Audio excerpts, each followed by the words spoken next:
जैसे ही मेरे देवर ने मेरे कमर पर हाथ रखा, हाय मैं जैसे मदहोश सी हो गई। मेरे चारों ओर अंधेरा सा छा गया। कहानी पूरा सुनिएगा ताकि आपको भी मजा आ जाए। कहानी शुरू होती है।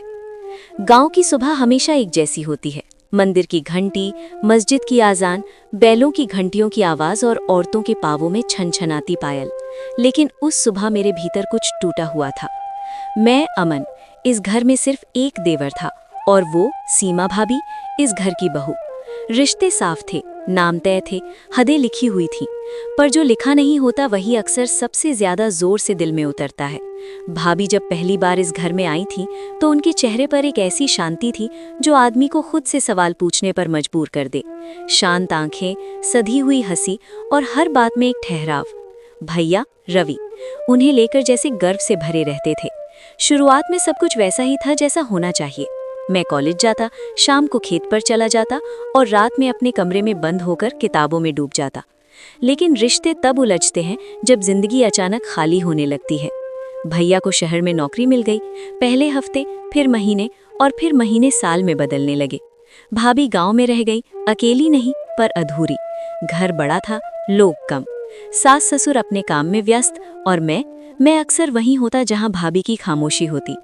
पहली बार मुझे अजीब तब लगा जब भाभी ने चाय का कप मेरी तरफ बढ़ाते हुए देर से हाथ हटाया। वो स्पर्श नहीं था, बस एक ठहराव था, पर उस ठहराव ने मेरे भीतर कुछ जगा दिया। मैंने नजरें चुरा ली, भाभी ने भी। उस दिन के बाद छोटी छोटी बातें बढ़ने लगी। सब्जी काटते हुए मेरी मदद मांगना, छत पर कपड़े डालते हुए मौसम की बातें करना, रात को भैया से फोन पर बात करके चुप हो जाना। एक रात मैंने पूछ ही लिया, भाभी भैया ठीक तो है ना? वो मुस्कुराई, लेकिन आंखें नहीं मुस्कुराईं। ठीक ही है, बस बहुत दूर है। उस दूर में शिकायत थी, इंतजार था और कुछ ऐसा था जिसे शब्द नहीं मिलते। मैंने उसी रात तय कर लिया था कि मैं दूरी बनाए रखूंगा, पर फैसले अक्सर दिल नहीं मानता। गांव की एक दोपहर जब बारिश अचानक आ गई, हम दोनों छप्पर के नीचे खड़े थे। पानी की धारें जमीन पर गिर रही थीं। भाभी का आंचल भीग गया था। भीग जाओगे, उन्होंने कहा। आप भी? मैंने जवाब दिया। बस इतना सा संवाद, पर उस पल में सांसें तेज थीं। भाभी ने आंचल ठीक किया, मेरे हाथ अनजाने में आगे बढ़ गए, रुक गए।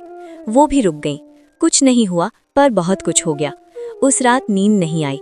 मुझे लगा मैं गुनहगार हूँ। मैंने खुद से कहा, ये गलत है। अगले दिन भाभी ने मुझसे बात नहीं की। मैंने राहत की सांस ली। लेकिन तीसरे दिन भैया का फोन आया। फोन स्पीकर पर था। अमन, भाभी का ध्यान रखना, मैं कुछ महीनों तक नहीं आ पाऊंगा। भाभी चुप थी। मैंने हाँ भैया कहा, पर आवाज कांप गई। उस रात भाभी छत पर बैठी थी, मैं नीचे से गुजर रहा था। अमन, उन्होंने आवाज दी। मैं ऊपर गया। चांद पूरा था, लेकिन रोशनी कम लग रही थी। तुम मुझसे नजरें क्यों चुरा रहे हो? उनका सवाल सीधा था। ऐसा कुछ नहीं, झूठ मत बोलो, उन्होंने पहली बार ऊंची आवाज में कहा। मैं चुप रहा। अमन, मैं अकेली हूँ अमन। उनकी आवाज टूट गई। भीड़ में भी मेरे अंदर कुछ टूट गया। मैं देवर था, मेरा फर्ज था दूरी, पर मैं इंसान भी था। भाभी, हमें संभलना चाहिए। वो हंसी, कड़वी हंसी। संभलना? किससे? खुद से। मैंने पहली बार उनकी आंखों में आंसू देखे। वो आंसू नहीं थे, बेबसियां थीं। मैं वहां से चला आया, भाग आया, पर रिश्तों से भागा नहीं जा सकता। अगले हफ्ते गांव में मेला था। भाभी ने पहली बार साड़ी बदली, लाल बॉर्डर वाली। मैंने देखने की कोशिश नहीं की, पर नजर खुद चली गई। मेले में भीड़ थी, धक्का लगा, भाभी का हाथ मेरे हाथ से टकराया। उन्होंने हाथ नहीं खींचा। उस एक पल में मैंने महसूस किया हम दोनों एक ही सवाल से लड़ रहे हैं। रात को भाभी ने मेरे कमरे के दरवाजे पर दस्तक दी, धीमी। मैंने दरवाजा खोला।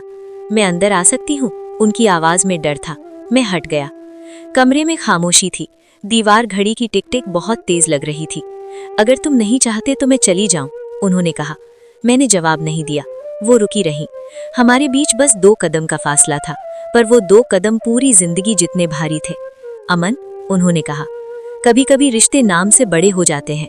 मेरे होंठ सूख गए, दिल जोर जोर से धड़कने लगा। ये गलत है, मैंने कहा। मुझे पता है, उन्होंने सिर झुका लिया। पर गलत सब कुछ बुरा नहीं होता। मैंने आंखें बंद कर ली। खोली तो वो सामने थी, बहुत पास। मैंने एक कदम पीछे लिया, वो भी। कोई स्पर्श नहीं हुआ, लेकिन मन की दीवारें टूट चुकी थीं। मैं चली जाती हूँ, उन्होंने कहा। वो मुड़ी, दरवाजे तक पहुंची। मेरे मुंह से निकल गया, भाभी। वो रुकी। मैं कुछ कह नहीं पाया। वो चली गईं। उस रात मैंने तय किया, या तो सब खत्म होगा या सब बिखरेगा। सुबह खबर आई कि भैया अगले हफ्ते आने वाले हैं। भाभी ने मुझे देखा, उनकी आंखों में डर था और कुछ और भी। मैं समझ गया, अब फैसला टालना मुमकिन नहीं। रिश्ते अपनी हद पर खड़े थे, एक कदम इधर इज्जत, एक कदम उधर तबाही, और मैं उस लकीर पर खड़ा था जहां से गिरना बहुत आसान था। भैया की आने की खबर ने पूरे घर का माहौल बदल दिया था। सास ससुर खुश थे, गांव में मिठाई बांटने की बात होने लगी, लेकिन मैं और भाभी, हम दोनों के चेहरे पर एक अजीब सी चुप्पी छा गई थी। जिस रात भैया आने वाले थे, उस दिन भाभी ने मुझसे पहली बार खुद बात करने की कोशिश की। अमन, उन्होंने आंगन में मुझे रोका, आज रात को छत पर आना, आखिरी बार बात करनी है। मैं समझ गया, अब जो भी होगा अधूरा नहीं रहेगा। रात को छत पर ठंडी हवा चल रही थी, आसमान साफ था, जैसे सब कुछ देख रहा हो। भाभी पहले से वहां थी, सफेद साड़ी, बिना काजल की आंखें, थकी हुई पर मजबूत। मैं गलत थी, उन्होंने बिना भूमिका के कहा। मैं चुप रहा। तुम्हारी वजह से नहीं, उन्होंने मेरी तरफ देखा, अपनी अंदर की कमजोरी की वजह से।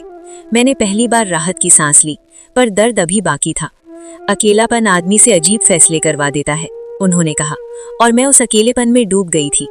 मैंने कहा, भाभी, अगर हमने एक कदम भी आगे बढ़ाया होता तो शायद वापस लौटने का रास्ता नहीं बचता। वो मुस्कुराई, कमजोर सी मुस्कान।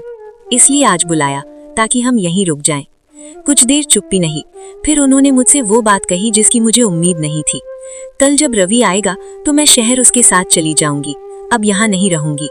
मेरे दिल में कुछ चुभा, पर मैं जानता था यही सही था। तुम्हें बुरा लग रहा है, उन्होंने पूछा। मैंने सिर हिलाया, नहीं, बस खालीपन। उन्होंने आसमान की तरफ देखा। कुछ खालीपन जिंदगी भर साथ रहते हैं, पर वही हमें सही इंसान भी बनाए रखते हैं। नीचे से ट्रेन की सीटी की आवाज आई। भैया आ चुके थे। भाभी ने मेरी तरफ देखा। आज के बाद हम बस वही रहेंगे जो हमें होना चाहिए था। मैंने कहा, भाभी, बस यही शब्द। सुबह घर में रौनक थी, भैया खुश थे, भाभी सामान्य दिखने की कोशिश कर रही थी, लेकिन उनकी आंखें अब शांत थीं।